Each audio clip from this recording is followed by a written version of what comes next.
Hello everyone, Tropic Asami here, and today I am going to make a video on the Naga National Movement. The reason why I'm going to make a video on this is because most of the youngsters today does not know our history. We are completely unaware of how our ancestors struggled to realize a Naga nation. And by saying this, I do not mean to say that I know the nitty-gritty of the Naga National Movement. In fact, it will not be possible for me to cover the entire course of the Naga National Movement through this short video.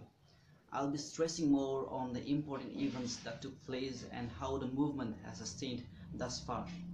As Führer Hemendra in 1939 wrote, for thousands of years the Naga tribes remained untouched by higher civilizations.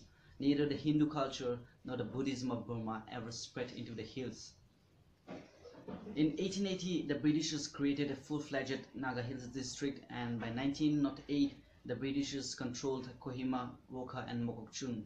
Tuensang came under the British rule by 1922. And when the Britishers left India, the Naga Hills was also included in the Indian Union, much against the wishes of the Naga people. Now, most of the people have this misconception that the Nagas are confined to only the present Indian state of Nagaland, which is absolutely not true. The Naga area covers over 120,000 square kilometers, covering parts of Assam, Manipur, Arunachal Pradesh, the present Indian state and of Nagaland, and parts of Myanmar or Burma. The starting point of the Naga National Movement can be attributed with the formation of the Naga Club in October 1918, where 2,000 Naga men went to France as labor corps during the First World War. It is said that out of these 2,000 men, 1,000 men were Samas, 200 Aus, 400 Lotas, 200 Remas, and 200 comprised of the other Naga tribes. Now, we should not confuse the Naga labor corps with that of the Manipur labor corps. These are two completely different things. The Naga Club was formed to solve the Naga problem, especially that of the political issues with the British truth talks. The Naga Club submitted a memorandum to the Simon Commission on January 10, 1929, demanding the exclusion of the Nagas from the reform schemes of India. This was debated in the House of Commons and leading to the exclusion of the Nagas from the Government of India Act 1935. Thus, the Naga Hills was made an excluded area. There was also a plan to include the Naga Hills as part of the Crown Colony, which was a policy of the British to include the Nagas along with other tribes under the Coupland Plan, which the Nagas refused. It was in April 11, 1945 that the Deputy Commissioner of the Naga Hills, C.R. Posse, established the Naga Hills District Tribal Council, which later evolved into the Naga National Council on February 1946, replacing the Naga Club. Its main aim was to bring the Nagas under one umbrella, and so for the first time the Nagas came together as one. On April 9, 1946, the NNC submitted a memorandum to the British Cabinet Mission during its visit to Delhi.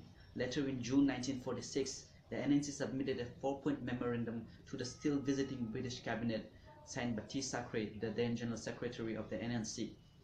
On August 1, 1946, Jawaharlal Nehru, the President of the Indian National Congress, in his reply to the memorandum, appealed the Nagas to join the Indian Union, promising local autonomy and safeguards in wide range of administration. It was in June 26, 1946, that an agreement was reached between the Naga delegation and the then Governor of Assam, Sir Muhammad Saleh Akbar Hydari, which later came to be known as the Hydari Agreement or the 9-point agreement. However, an entanglement arose concerning the Article 9 of the agreement. It was stated that both the parties agreed to maintain administrative setup for an administrative agreement for 10 years, and if the Nagas so wished, the agreement would be continued after its term of expiry. If otherwise, a new treaty would be drawn up.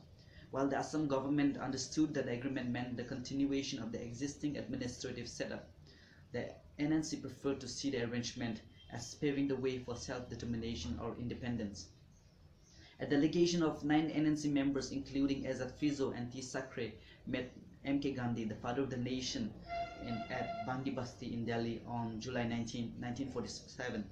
When the Naga delegates pointed out that the Assam Governor Sir Akbar Hydari was threatening to use force against the Nagas in case they refused to join the Indian Union, Gandhi exclaimed, I quote Gandhi here, "Sir Akbar is wrong. He cannot do that. I will come to the Naga Hills. I will ask them to shoot me before one Naga is shot." But despite all its efforts to liberate the Nagas from the clutches of the Britishers, the imperial power left the Nagas at the mercy of the new independent India, and subsequently the Nagas declared their independence on 14 August 1947 at the head of the India's independence. In the early part of 1950s, Mr. Angamizapu Fizo, also known as Ezat Fizo, was elected as the fourth president of the NNC, and it was during his time that the Naga National Movement gained its momentum. Under his leadership, the famous Naga plebiscite was held on May 16, 1951, wherein 99.9% of the Nagas voted for a sovereign independent state. But this was outrightly rejected by the Indian authorities, and following that, the first Indian general election of 1952 was boycotted, and there was not even a single participation of the Nagas. Fizo met Nehru in December 1951 near Tezpur in Assam, in March 1952 at Delhi, and in July 1952 at Dibrugarh. In one of the meetings, Nehru banged his fist on the table and shouted, "Whether heaven falls or India goes to pieces and blood runs red in the country, I don't care. Whether I'm here or for that matter anybody comes in, I don't care. Nagas will never be allowed to become independent." Fizo then replied, "Well, Pandit Nehru, you seem to know more, even more than God about the future. Goodbye." The banning of NNC in 1952 was a blunder which compelled the leaders to run underground once and for all. The movement was given its first martyr when an officer of the Assam police shot dead Zasibitu Angami of Jotsama village on October 18, 1952 during a public demonstration. The ban was a blunder because Delhi did not realize the popular support the NNC had at that point of time. In 1953, a meeting was organized between Indian Prime Minister Jawaharlal Nehru and the Burmese Prime Minister UNU to decide on the borders between India and Burma. The Naga leaders termed the meeting as the process of dividing Naga territory between the two countries. Nehru and UNU visited the Naga areas in India and Burma. On March 1953, when they visited Kohima, the Deputy Commissioner of the district disallowed the NNC delegation from submitting any memorandums, apparently without the knowledge of Nehru. Consequently, Nehru's public meeting was boycotted by NNC and its sympathizers. On 4th April 1953, the police raided the house of T. Sakhrie. On 7th April, guns were seized from several villages in raids. On May 3rd, the Assam Police and Assam Rifles launched a massive raid at Konoma, the village of Fizo.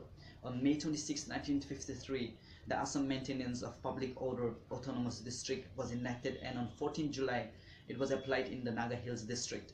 On 12 August 1953, the Naga Tribes Council and the tribal courts was dissolved, and a few days later, the government school was temporarily closed after 19 students boycotted the Indian Independence Day celebration on August 15.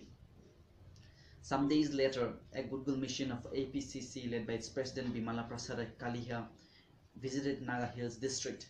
It was followed by another goodwill mission of the Assam unit of the P. Raja Socialist Party that's led by its president Harishwar Goswami.